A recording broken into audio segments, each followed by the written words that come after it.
Hi, everyone. Good morning, everyone. Happy long weekend. If wherever you are, it is long weekend. It is long weekend in, I think most parts in North America, but definitely Canada. So it's wonderful to be back with you all again. I know it was a bit of a break with the March break and all, but we're here. And it's, as I said, it's been almost a month since we last saw you, but welcome back to session number 4 of our book study, How Learning Happens.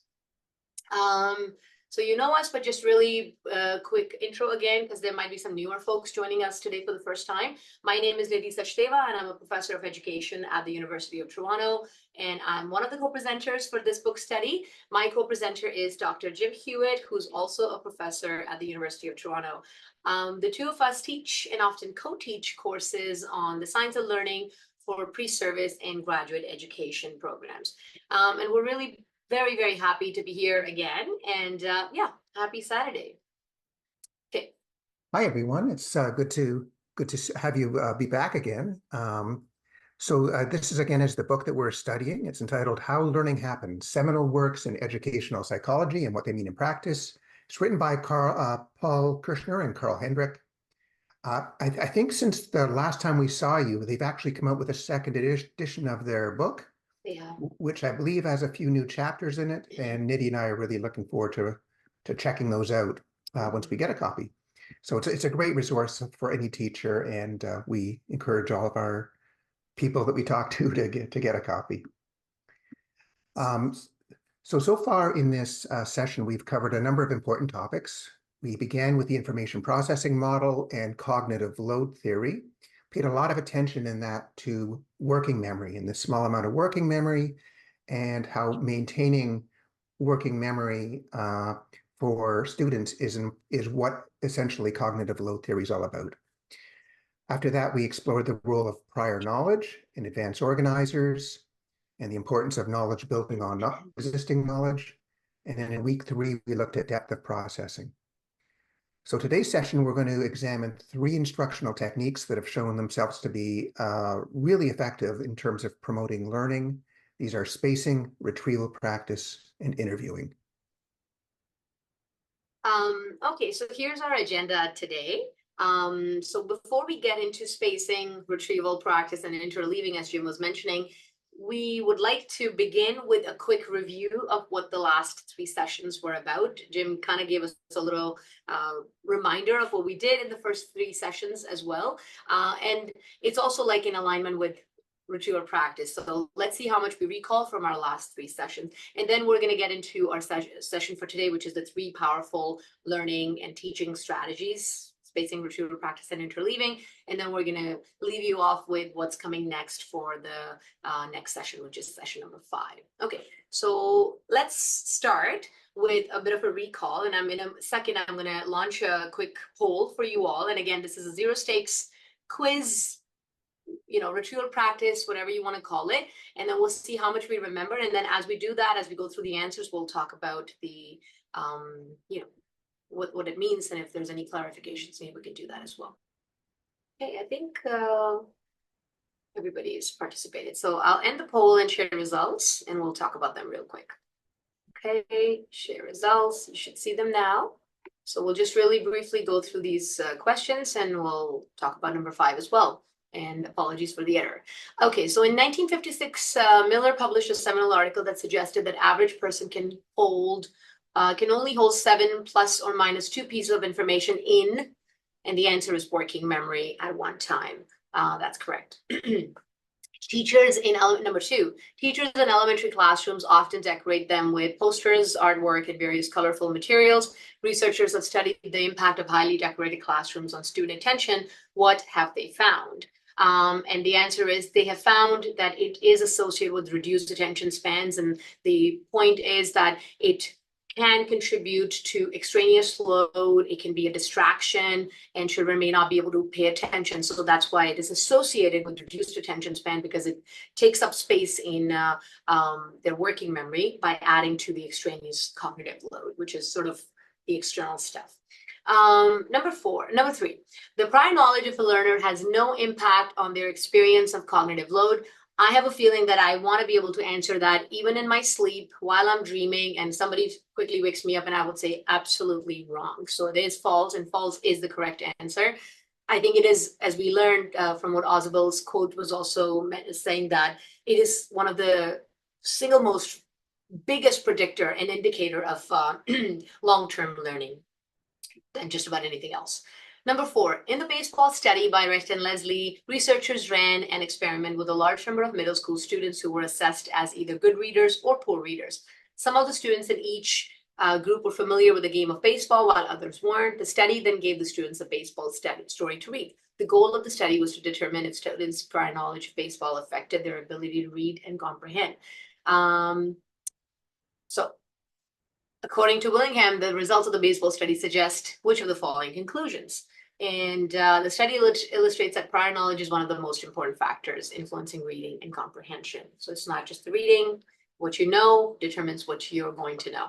Okay, question number 5. The error basically is they're all ineffective. So I guess which would likely promote. So obviously these don't. So does anybody want to type in the chat which would likely promote? Trick question. It's in session 4 for today. So we'll talk about it. Anyway, that may have been planned. It's all good. We want to activate the right kind of knowledge here. So yeah, so we'll skip question number 5 because there's no right answer in there. And apologies that it was a mandatory question that you had to answer incorrectly. 6, which of the following types of processing leads to the deepest encoding of new knowledge? And it is semantic, which is sort of meaning constructing meaning in your brain. Okay, wonderful. Thank you, folks. So let's go back. Thank you, Brandon. Yes, ritual practice. Yay. All right, so let's go back to my screen and let's go back to the slides. Okay, so wonderful. So thanks for participating in the quiz. And again, it's just an idea of trying to activate what we already know and remembering, because things build up on each other, and today's session is no different. Okay, so today we want to talk about, oops, somehow the results popped up on my screen again. So today we want to talk about spacing, ritual practice, and interleaving. And all these 3 techniques have been shown to be extremely powerful in terms of promoting learning. So if we had done it correctly in question number 5 that we just did, one of those practices or techniques should have been mentioned there, and that would be the correct answer. And we're going to look at why. But we're going to begin by exploring spacing first. Jim. Oh, I think you're muted. Thanks, Nidhi. I just wanted to say, by the way, because I was the one that created these questionnaires, these questions. I should have tested. That's a good lesson, right? To always test your quizzes before you do them. The correct answer. Here's the thing. You can't take all the sort of error on your part, because I did try to read it also. But you know, things have been cold in my home. We had some furnace issues going on, so it's all good. Thank you. I appreciate, Jim, you taking it on, but it's both our responsibility. Anyways, the correct answer for number 5, which wasn't there, was creating and doing your own practice tests. So that's where that was. So let's get on to spacing. Yeah, as Nidhi says, this is probably the simplest idea. There's been some wonderful research on this, many great studies. So spacing is sometimes called distributed practice. And it basically says that we learn more and we are more likely to retain what we learn if we space out our learning over time. So one example might be if we plan to dedicate 3 hours of class time to teach some math concept that you want your class to learn, you want them to practice it for 3 hours. Generally your class will be more likely to have a lasting memory of the material if they space out their practice, maybe 1 hour on a Monday, 1 hour on a Wednesday, 1 hour on a Friday, rather than having a single 3-hour massed practice session on one day. Now, spacing is also talked about in terms of studying, and I think we probably talked about it a little bit a few sessions ago when we talked about study strategies. Most students, including myself, because I did this all the time, but most students often, cram for tests. They have a single long session immediately before tests. So this is called massed practice. And that kind of studying is okay in terms of satisfying the needs of passing the test, right? It kind of puts a lot of stuff in your head, and but then a week later you find you can't remember anything you studied, or at least that was my experience. So yeah, cram sessions are not good for long-term retention. Space sessions are much better. So if you can train yourself when studying for a test to space out your studying, you're much better off. So we've known about this power of space practice for a long time. This is a study going back to 1978. This is a study of it was actually a study commissioned by the British Postal Service. They wanted to figure out ways that they could better train their postal workers to remember new postcodes, when they're entering postcodes on a keyboard. And so they got two researchers, Baddeley and Longman, to study the best way to do this. And the researchers tested two different methods, one in which workers practiced for 2 hours each day, and another where they only practiced for 1 hour a day, but they practiced on more days. And what they found out was when the practice sessions were spread out, they became better at remembering the keystrokes over long periods of time. But when the workers masked their practice, they didn't retain it as well. So this was one of like many studies into space learning that have shown the benefits of spacing out your study periods. So yeah, in general, it's just like the difference between cramming for a test at the last moment versus studying a little bit each day. The more you can spread things out, the better the long-term retention. So there have been a number of studies on this. Like I said, space learning has been shown to be superior for long-term retention of knowledge. In many of these studies, it's been shown to be true for learning math, for second language learning, for physical skills that you might want to develop, shooting a basketball or whatever. And in many other areas, it's a really powerful technique, and teachers can make use of it by designing their instruction so that practice is spread over multiple time periods. And in fact, we did a kind of a little version of space practice today when Nidhi gave you the quiz questions relating to weeks 1, 2, and 3. We didn't do a lot of material here, but we gave you these questions today so you could kind of think again about that material and review again that material that we talked about earlier. And in some small way, this helps reinforce your memory of that material and helps ensure that it'll be retained for a longer period of time. Okay, Nidhi, do you want to talk about retrieval practice?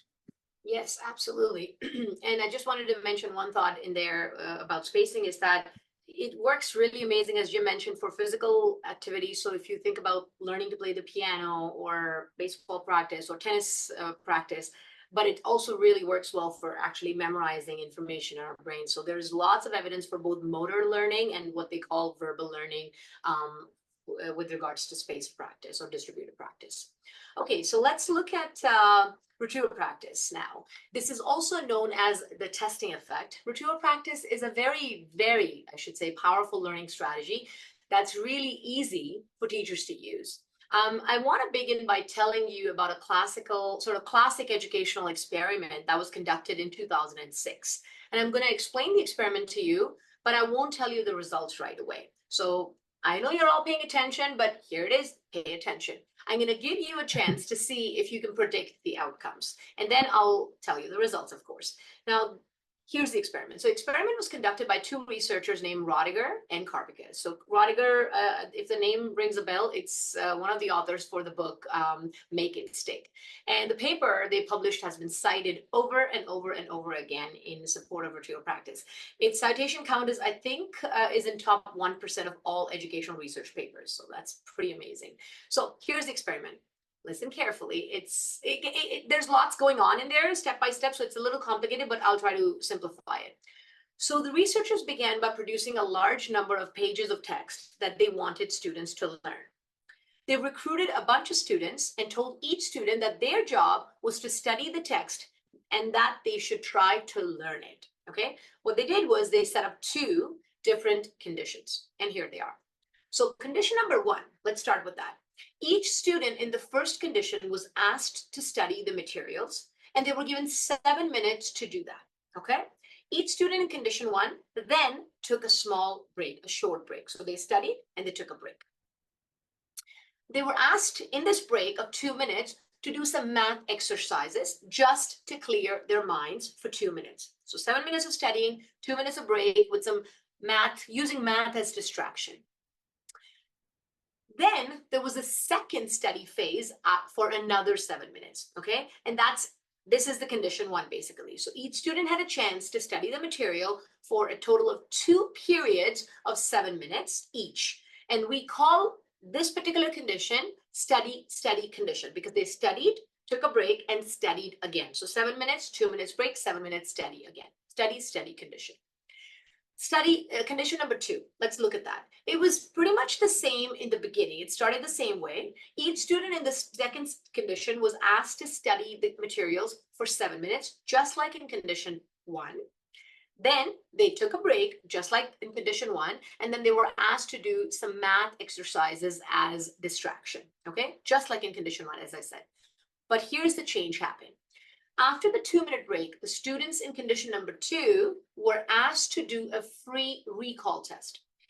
Their job was to write down from memory, without having it in front of them, anything and everything they could recall from the study phase, the first phase where they studied the material for 7 minutes. It didn't have to be in order. They just had to do what we call a brain dump. They weren't allowed to look at the materials again, and they weren't given feedback on their brain dump either. They simply did the brain dump, and that was it, okay? And we're going to call it a study test condition, or not we, the researchers call it a study test condition, right? Because how it differentiated from condition 1 is that they didn't have a second chance to study after the break, okay? So those were the 2 conditions right in front of you again, a study condition and a study test condition. Students in condition 1 saw the materials twice for a total of 14 minutes, to put things in perspective. Students in condition 2 saw the material only once for 7 minutes, and then they did a brain dump for another 7 minutes, okay? Good. So here's a question now. I'd like you to think about which group do you think better remembered the material? I think we have a poll for this one. Let me see if I can just generate the poll right while we're on the screen. Polls. Okay, I'm going to launch the poll and see if you can answer. Which group had better recall? Oh, actually, there's a couple more thoughts on there. Here. So which group had a better recall after 5 minutes, after 2 days, or after 1 week? So assuming the conditions that students condition 1 has completed their study protocol, and assume students in condition 2 had completed their study protocol. So who remembered it better after 5 minutes, after 2 days, and after 1 week? So here's a poll. I know some of you already started doing that. Good. The results are really interesting. Okay. I think everybody's participated. The 3 who haven't are, I think, myself, Jim, and MJ. Okay, I'll end the poll and I'll share the results. So this is what our group has selected. So you can see group 1 and group 2, 50-50 almost. Group after 2 days, most people are favoring study test, and group after 1 week, most folks are favoring study test as well. Let's see the results. Okay. So here's what the researchers found. You can see here that student recall of the material decreased with time. After just 5 minutes, the students recall 75% or 80% of the text. After 2 days, they recall a lot less. And after a full week, they recall even less. That makes sense, right? But this is the important part that I'm just about to say. The study condition students who saw the material twice for as long as the study test students remembered slightly more content if you tested them right after 5 minutes, okay? However, the study test group did better for longer periods of time. So after 2 days, they recalled significantly more than the study group, and that this gap got even bigger after a week.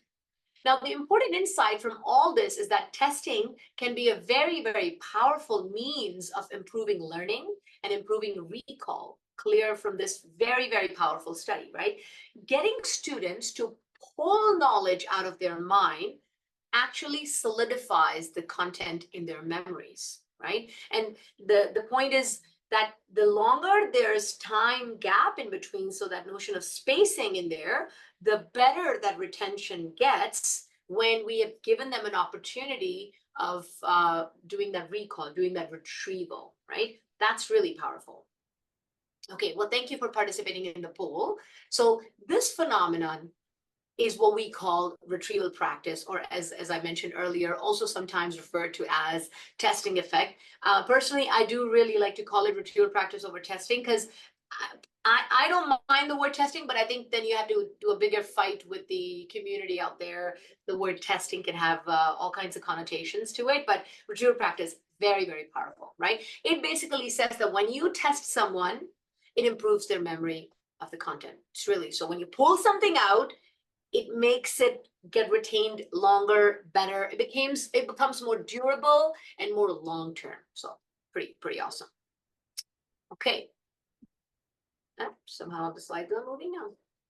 Oh, this was just Okay. sorry about that. Jim, go ahead. Okay, yes. Great question in the chat about whether it's been tested with learners across all ages. And yes, it has. It's been tested as young as kindergarten. It's really quite an impressive phenomenon. It's been demonstrated over and over again. This whole idea that testing a student increases their learning. What we've posted here in the slides are a couple of large meta-analyses that have been conducted in recent years. Both have shown impressive results. So this is one of actually the very few places in the research literature where there's some unanimity on this subject. Everybody pretty much agrees that if you want your students to learn more, retrieval practice is a great way to do it. Okay, so now there's a lot of different ways to integrate retrieval practice in your teaching, and I've met a lot of teachers who are already using a lot of retrieval practice. Here are some of the more common approaches. Oops, getting a bit of background noise there, Nidhi. Oh. Okay, so we got quizzes, like poll. There's a lot of online utilities like Poll Everywhere, Kahoot, Quizlet. So you can do quizzes like we did at the beginning of this session. It's important to understand that if you do quizzes, teachers shouldn't feel an obligation to mark them all. Retrieval practice really isn't about the teachers doing a lot of marking. If you do a paper and pencil quiz, you can just take up the questions after the quiz and have the students mark themselves, because the grades aren't what's important here. What's important is the learning that takes place from doing the quiz. Sometimes teachers have students do brain dumps, like on a scrap of paper, write down everything you can recall, or a ticket out the door, or think, pair, share, or flashcards. There are a lot of different ways to do retrieval practice in the classroom, and a ton of online tools to support teachers. Okay, so what are some of the best ways to do retrieval practice? Again, there's been some studies of how to design retrieval practice activities for students, and there are a number of characteristics good retrieval practice should have. First, it should prompt learners to recall something that they've been taught in the past. Sometimes people use retrieval practice for stuff that students don't know yet. That can be valuable in some situations, but that's not technically retrieval practice. Retrieval practice involves retrieving things they already know. It should engage the learners in some level of mental effort, because the mental effort of retrieving prior content, that's what strengthens the cognitive connections. So it should involve a bit of effort. It should be low stakes or no stakes. You don't want students kind of worried about, whether this is going to affect some final mark. Remember, this is about learning, not assessment. And it should be done in short bursts over time rather than a single long session. It should be distributed. It should be spaced. So probably the most important thing to remember is that a retrieval practice quiz or a retrieval practice activity is not an assessment device, although teachers can learn from it, of course, but it's a learning device. It's something that you do to help students better solidify their knowledge. Okay, one question that's sometimes asked around retrieval practice is the question of test anxiety. If a teacher gives students lots of little quizzes, do students become more anxious over time? And so this is something that some people worry about. There have been a bunch of studies that have looked at this. And this meta-analysis, it came out last year, in fact. It's meta-analysis of 24 different studies suggests that frequent quizzes and practice tests actually serve to reduce test anxiety. So this is one of the many ways that retrieval practice can actually benefit students. Not only does it promote learning, but it can also reduce the anxiety that students might feel when taking tests. I want to tell you about another experiment that I think is really cool. It came out fairly recently it's called the stress experiment. And again, this is a little bit complicated, but it's like the previous one that Nidhi described. So I'll show it to you and you can see what you think. So the stress experiment was done in 2016, actually. That's right, at Tufts University. And it was published in a journal called Science. And at the time, the researchers were studying how people sometimes blank out during exams. I don't know if you've ever had that experience, but you get into an exam and suddenly you can't remember anything. And this can happen if people get too stressed. And the researchers wanted to learn more about this phenomenon. So they ran an experiment. So the first part of the experiment looks like the testing effects study that we looked at last week. There are two conditions, study condition and a study test condition, just like the experiment Nidhi showed you. So study, everybody studies some material to be learned for a certain amount of time, then they take a break, then they study them again. So let's assume the study phases are 10 minutes long, so that would mean that they study the material for 20 minutes. Condition 2 is the study test condition, and everyone studies some material to be learned, then they take a break, then they do retrieval practice. They write down everything from memory that they can recall, and they don't look at the materials again. So just to summarize, condition 1 looks at the students look at the material for 20 minutes, and in condition 2, they look at the material for 10 minutes, but then they do a brain dump. Okay, so now when they test these students, they find what we expect them to find. They find that over longer periods of time, the study test group benefits. They have higher scores. They have higher scores than the students in the study group. Now here's where the stress part comes in. What they wanted to do is see how student test scores are affected by these different approaches. So they ran the experiment again, but this time half the students from each of the two conditions were put under stress just before they write the test. So the researchers take half of the study group and they induce stress on them. The rest of the people in the study group aren't stressed, and the researchers take half of the study test group and they induce stress on them. And the rest of the people in the study group aren't stressed. Now, when I first read this research, the question that occurred to me was, how do you induce stress on people in kind of an ethical way? And what they did was actually quite clever, I thought. They had the students stand up in front of a panel of judges and a few peers and told them to make an impromptu speech about a specific topic. And they told the judges they would be evaluated on the quality of their speech. So it was kind of cool because they took one of the common fears that people have about public speaking, and they took advantage of that to put some people under stress, but not others.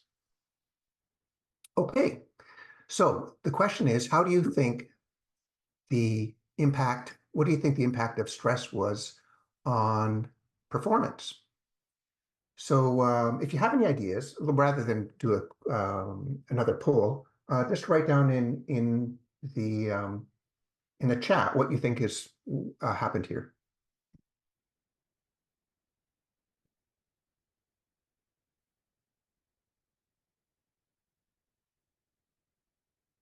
Thank you, Paul. Yeah, that's a great guess. Anyone else want to try? I always love it when somebody takes a chance and puts something out there. Stress and testing improve results. Okay. Some great guesses here. Okay. Okay, so yeah, these are good.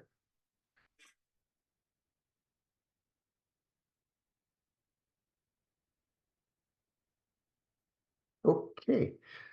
Well, let's show them the results. Nidhi, let's show them the results for the study group.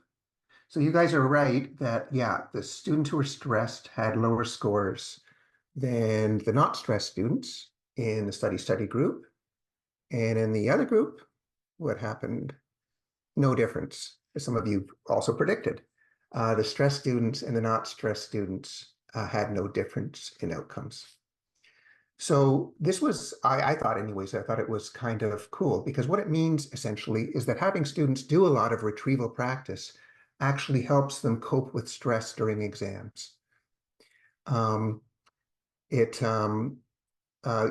the students who actually did, I think that there's something about actually doing the retrieval practice and that helps, again, strengthen these mental pathways that help students, prevent students, or makes it less likely that students will blank out when they get into an exam situation.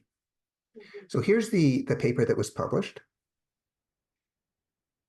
And they're trying to figure out why this is happening, but it basically argues that the blanking out phenomena is partially caused by situations in which the knowledge traces in the students' minds are fairly weak to begin with.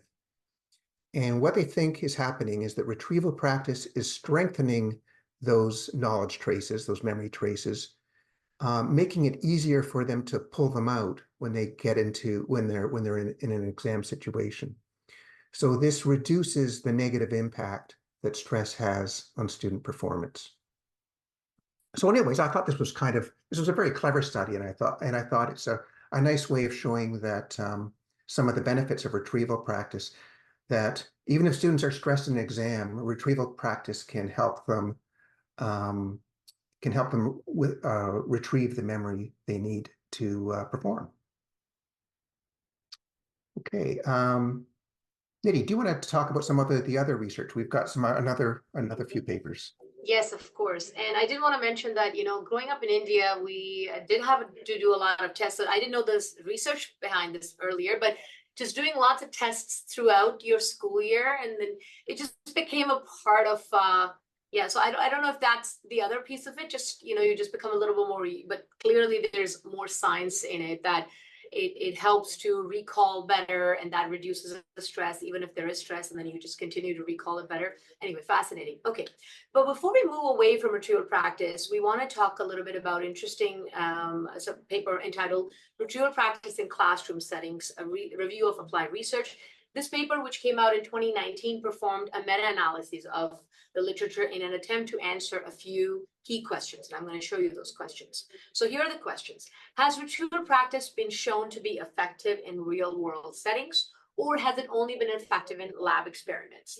Does the type of retrieval practice matter, like multiple choice or fill in the blanks or short answer type questions? Does the age of the students matter? And that question already did pop earlier, and we'll be able to talk about that a bit now.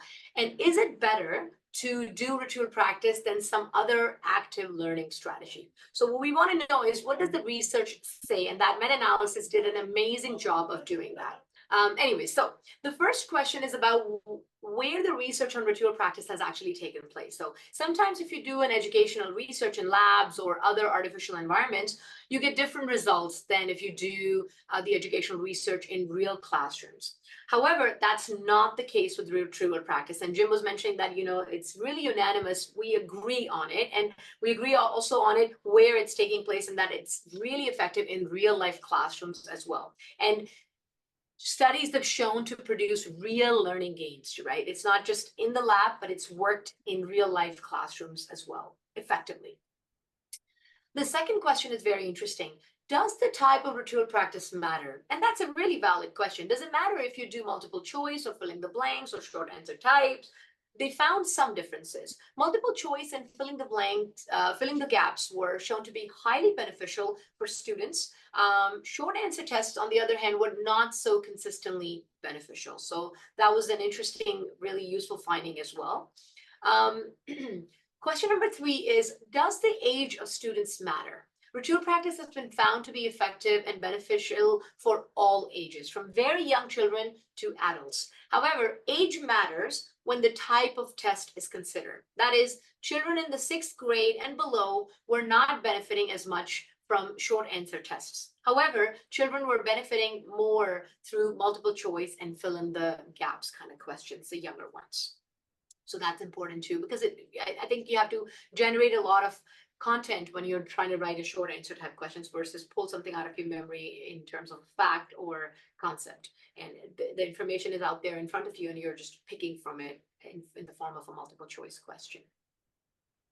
Question 4 asks, well, is it better to do ritual practice than some other instructional strategy? In classroom settings, ritual practice was shown to be more beneficial for learning than particularly superficial learning strategies like rereading. And it's shown to be more beneficial than performing no activity whatsoever. That makes sense. Like the no activity condition if there was an experiment, you did ritual practice and other students did nothing. So it shows beneficial. And of course, in comparison to the less effective ones. However, the benefits of ritual practice disappeared when tests were contrasted with more active learning strategies like concept mapping. Right? So it's really fascinating. The research is ever emerging, ever developing. But one thing is sure, that there is a lot of benefit in doing ritual practice, and there's a huge opportunity cost for not doing it. And Jim already mentioned that it's actually quite easy to do. It's really fast to put together. It doesn't really involve a lot of feedback. It should not be stressful. It should not be too hard. And one of the important things that I think there should be a clear communication with your students as well when you're doing it is that it is not an assessment strategy. It really is a learning tool. And there's a lot of metacognitive, like learning about what I know, what I don't know benefits as well. So doing it regardless how many questions we might have about it, and they're constantly developing, is beneficial than not doing it. So that's ritual practice. Okay, we can move on to interleaving now. Jim, go ahead. Okay, thank you, Nidhi. Okay, so we've looked at 2 of them. The interleaving is the 3rd one, and it's about switching between related topics that students have already learned. Nidhi has found this kind of nice image of a fruit salad, and it's kind of, you give students a fruit salad of challenges and have them work on them. So let me give you a few examples. Now, here's an example of where maybe over 1 or more lessons you're teaching students about different operations on fractions. So you might start by teaching them how to add and subtract fractions by finding common denominators and then adding the numerators and so forth. And then after that, you might go on to multiplication, where they multiply numerators and multiply denominators. And then after that, you might have more lessons on division, and where they have to invert and multiply. So you might be giving students a whole bunch of exercises to practice the first one, and then after that, you go on to more exercises for the second one and the third. So the interleaving step is where you suddenly give the students all of these things in a mixed up order. So they get an addition question, then a division question, then a multiplication question, subtraction question, or you give them a question that's got multiple operations all together, and they have to solve those.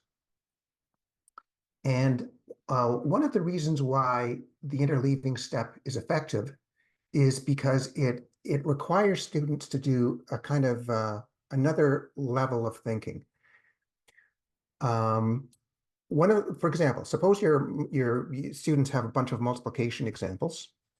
They might think to themselves in their working memories, okay, multiply numerators, multiply denominators, simplify. Okay, next question. Multiply numerators, multiply denominators, simplify. Next question. multiply numerators, denominators, simplify. So they can keep the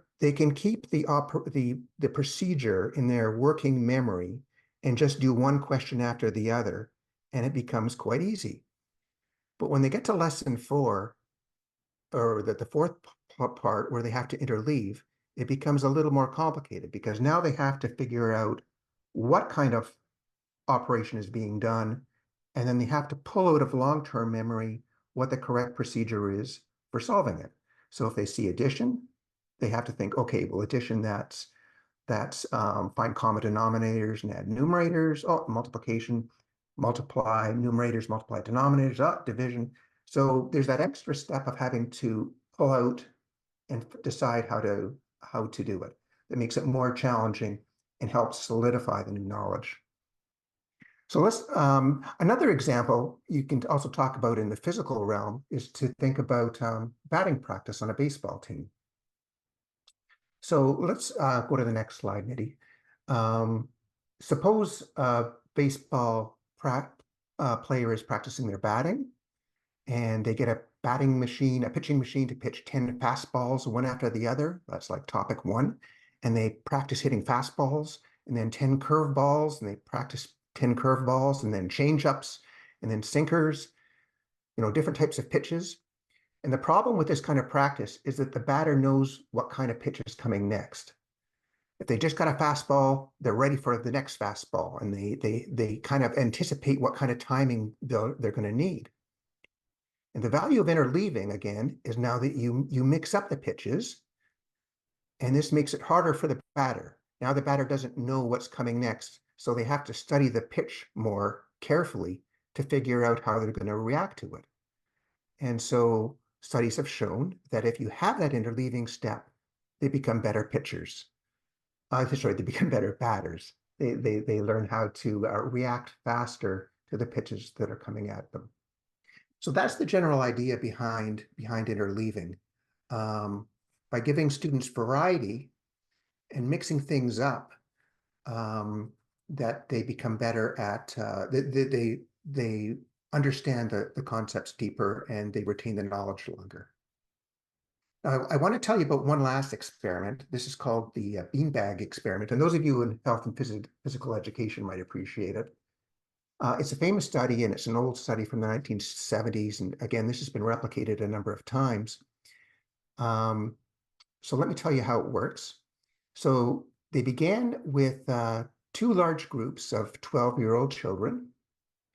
And Group A practiced throwing beanbags into a target 4 feet away. So they did six blocks of 4 trials for 24 throws in total.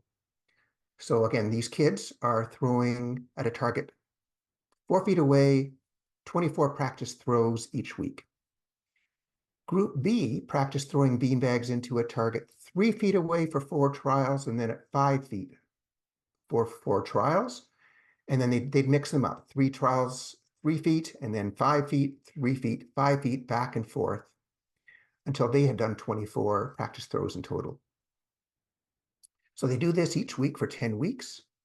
And over those 10 weeks, these students become better at hitting the targets.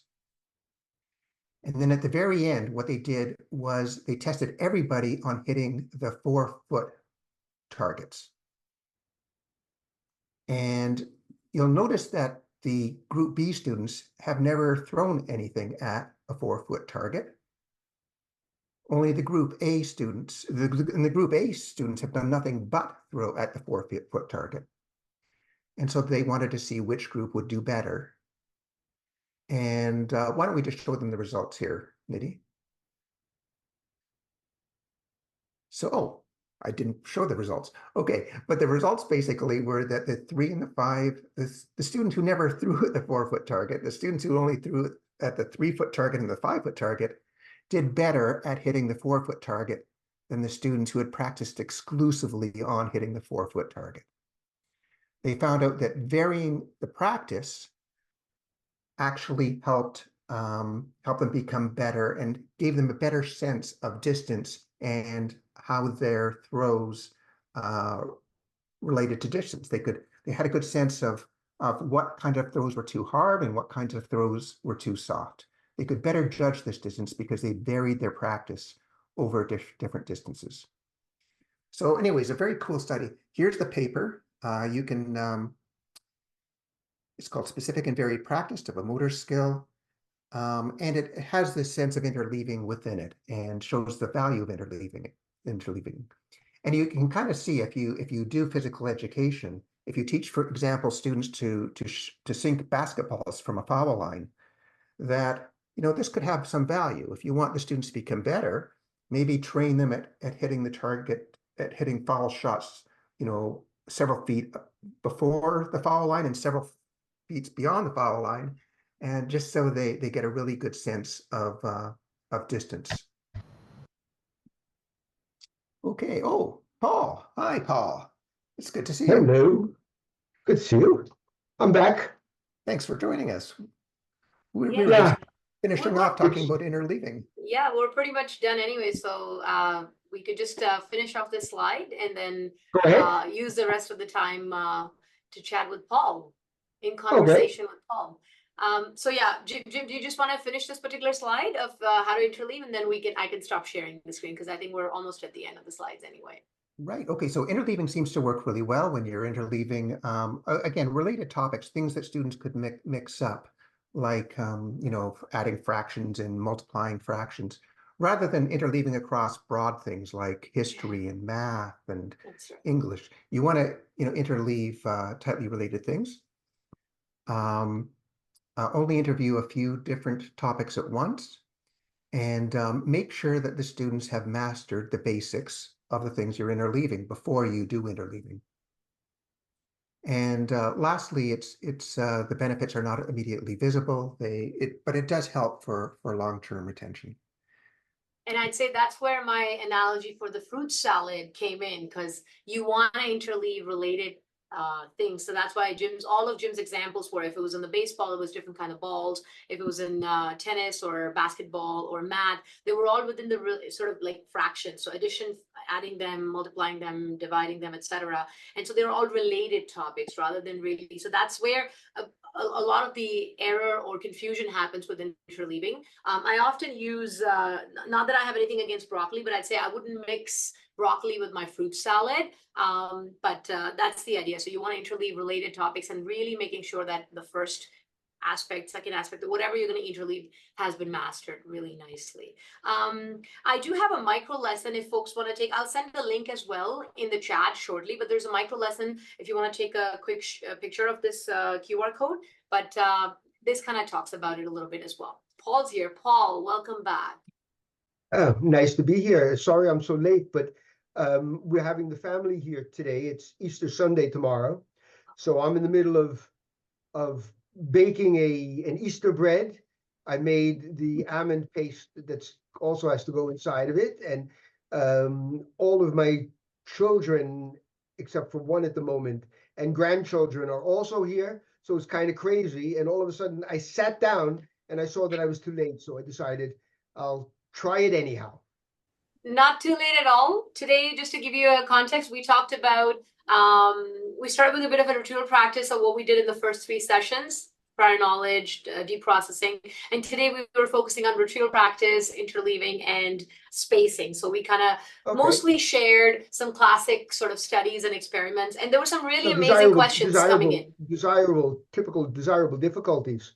Yes. No pain, no gain. You make sure that their working memory and long-term memory are doing some extra work so that they retain it for a longer period and forget it less quickly. So it's a perfect approach.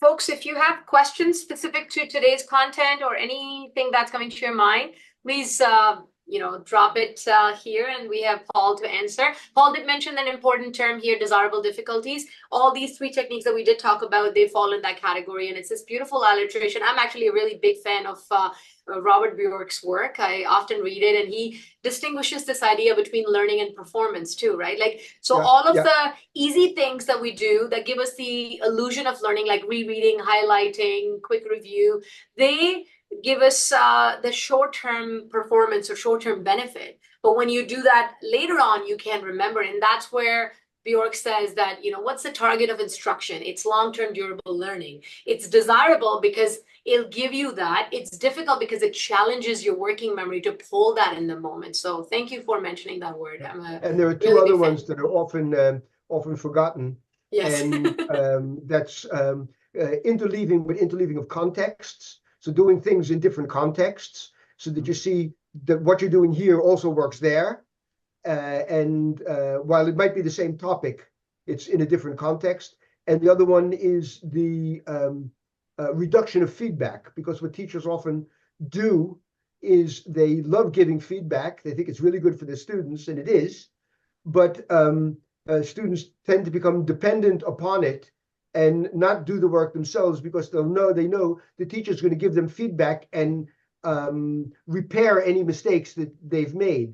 So that idea of kind of like scaffolding the feedback in terms of reducing it, at the beginning you give really in-depth or detailed feedback, but during the course period, the learning period, you reduce the feedback so that students have to rely upon their own processing and their own memory instead of what the teacher is doing. And so those are the 5. And usually the top 3 that people talk about are the things that you talked about, space practice, retrieval practice, and interleaving. And the 2 that are often forgotten, which I always try to impress that those are also desirable difficulties, are variation of context and reduction of feedback. Thank you, Paul. There's a couple of folks have asked the same question. What's being added in the new edition of How Learning Happens? Everybody's excited about it. I now have the hardcover version just arrived yesterday or the day before. Carl wrote a really good thread on that. But the things that we talk, we do a whole new section on memory and cognition. So we talk about research on working memory, opening the black box, on remembering, semantic memory, and semantic and Paul, episodic memory, things about what we call what you know, which is, let me just open it up, which it deals with Bartlett's theory of remembering, and finally on metacognition, and that's work from John Flavel. So we talk about those things, and also we go into a few other techniques that you can use. So there are like 6 or 7 new chapters in the book. There's also a new, because I always love to end books and things with strange things. We also discuss a dirty dozen of lethal mutations. And for those who don't know what a lethal mutation is, that's where the science might be basically correct, because the people making use of that science don't really understand it, they use it wrong.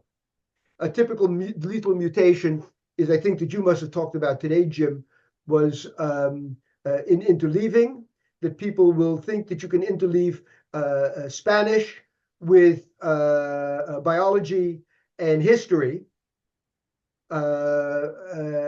And that's not the idea behind it. The idea is you're dealing within a certain topic. So even if it's within biology, you're not talking about your hair, your elbow, and your toe, but you're talking about the esophagus, the stomach, the intestines. So you're staying within the digestive system. And then you might be interleaving the different types of juices that are flowing to digest your food in your mouth with saliva, in your esophagus, within your stomach, the acids there, and within your, I keep forgetting the word for it, your intestines. And those are all within the idea of the digestive system. Or it could be your windpipe, your lungs, and your diaphragm. And it's not your diaphragm and your intestines, because they have nothing to do with each other. It has to be things that are related, and that's a lethal mutation that's often made of things like interleaving. And we discuss that and 11 other lethal mutations, things that teachers often misuse because they really don't understand the science behind what they're using. That sounds great. Yeah. Yeah, it is. Well, It was a we'll have really to- fun chapter to write. Yeah, and we had problems keeping it to 12. We had a dirty dozen, and then we were talking about a baker's dozen. We originally had 10, but that wasn't good. We needed more. So we decided to leave it at the dirty dozen and not go on to a baker's dozen and 4score and 7. We could have continued and continued. You know, there's a group that talks about the quality of food environmentally. I forget, but they talk about the dirty dozen in food. So it's like which ones have the most pesticides. And then they also have a clean 15. So that's the Clean other. 15. Yeah.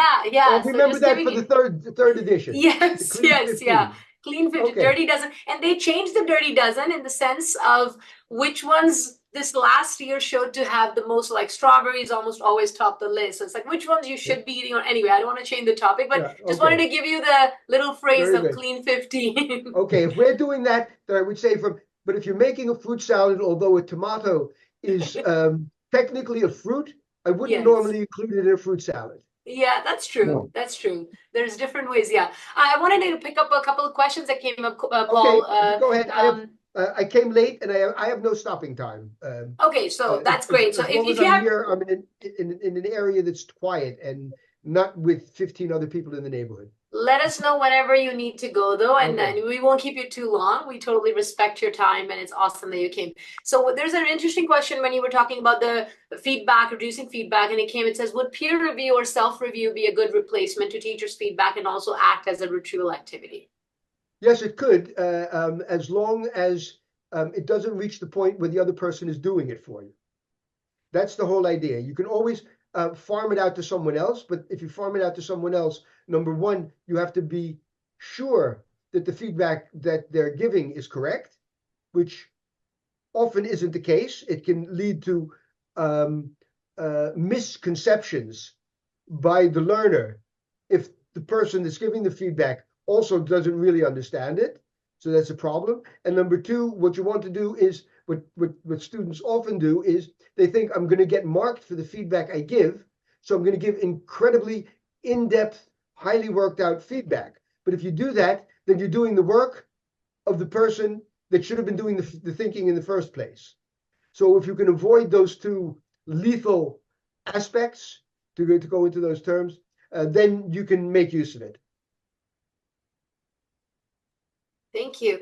Are there any other questions? I think there was one question that Anna Marie asked earlier before Paul joined, and that was about, are you familiar or aware of any specific studies that have been done with regards to benefits of retrieval practice with children or learners with learning disabilities or challenges? No, I don't know very much about it. I know with very young learners, there's been research on it, which shows that even the youngest of learners at a nursery and pre-nursery level can make use of it as long as it's adapted to their age level and things that they can do, like the names of toys and things like that, or their different teddy bears, those types of things. That type of research has been done, but my knowledge doesn't extend to learners with disabilities. I always say I study what happens within the 2 standard deviations of the average, and both gifted as children with severe learning impediments.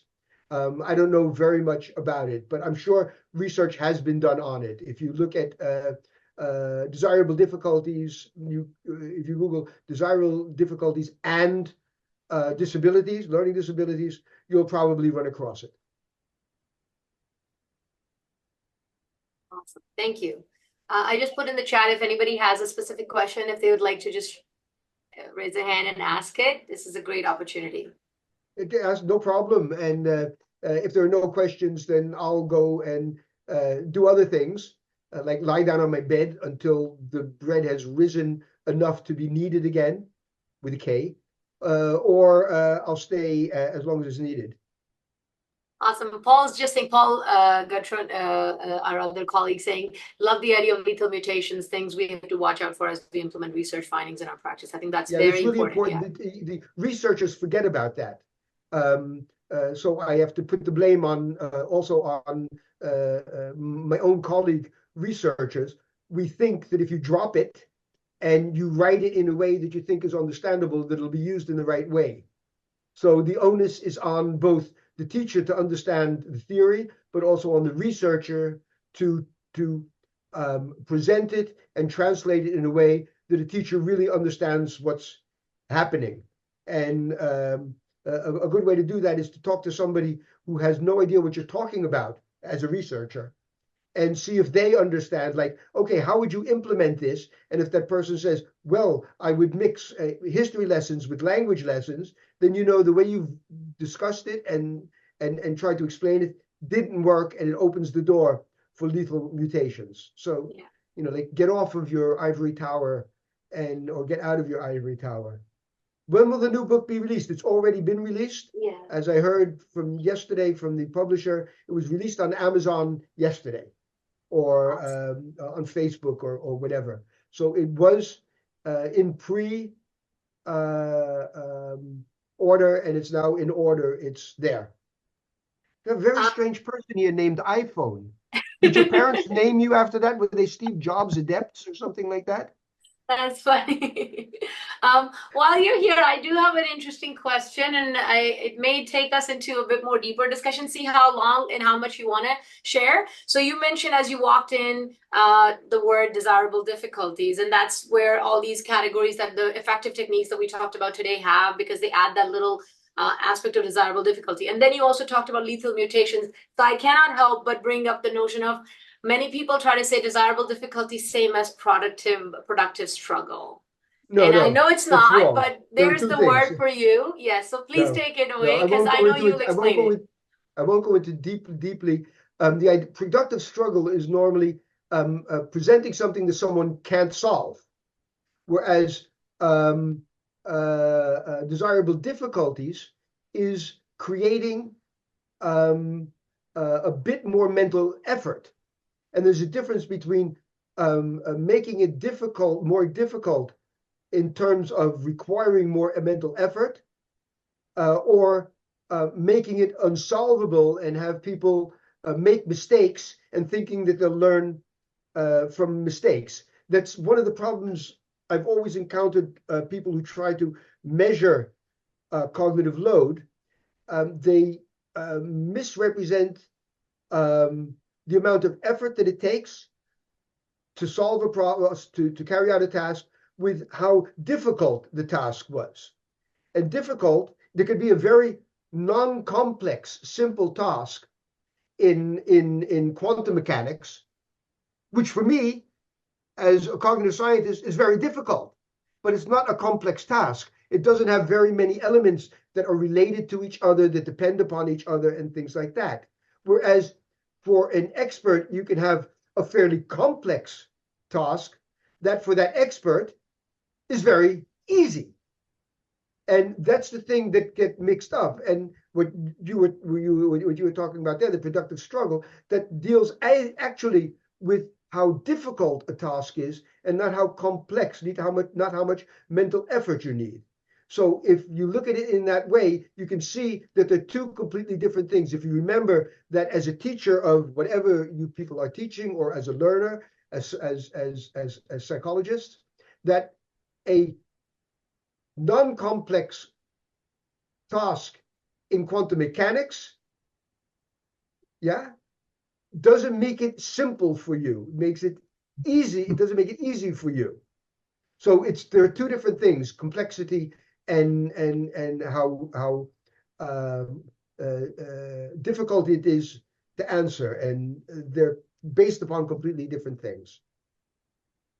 Yeah, I just wanted to bring that up because some people do try to justify productive struggle, saying that this is just the same thing as desirable difficulty, but of course it is not. They have a mutation there. They don't understand desirable difficulties or cognitive load theory. So they're making their own lethal mutation of it and using it for their own benefit. And it's something completely different. Yeah, and it really is lethal, and that's why I really wanted to make sure that we just had a little touch on it. And of course, I encourage folks to learn a little bit more about that. Yeah. Well, wonderful. Thank you, Paul. This is so great. And again, if there's any other questions, please drop in the chat and we can always take it up later. But taking the time away from your grandchildren and from all the kneading that you need to do with the K, you came to see us. This is so nice. Thank you. And hope the cake turns out really nice. It's always my pleasure. I'm sorry I was late today. Next time, I'll try to be on time. Thank you, Paul. You take care. Bye-bye. Bye. Bye, folks. And I think our last piece of the slide was just what we're going to be talking about next session, which is, I think, after a couple of weeks, we're going to be looking at dual coding theory. So you'll be receiving the material from MJ from ONlit. There's a video, there's a chapter from the book. I think it's called "A Picture Speaks 1,000 Words" or something on those lines. And we're going to explore the importance of dual coding theory and even sort of this idea of fighting some of the lethal mutations, perhaps, or even a lot of myths that generate, and dual coding theory could be a way for us to answer those questions. So yeah, this was great. Thank you, everyone. Did I miss anything in the chat? If we did miss any questions in the chat, I'm going to take a note of the chat and I'll take some time. But if there are any specific questions come up, please don't hesitate to email me or Jim, and we can try to take the time to reply. But thank you. Thanks everyone for joining us on this Saturday morning.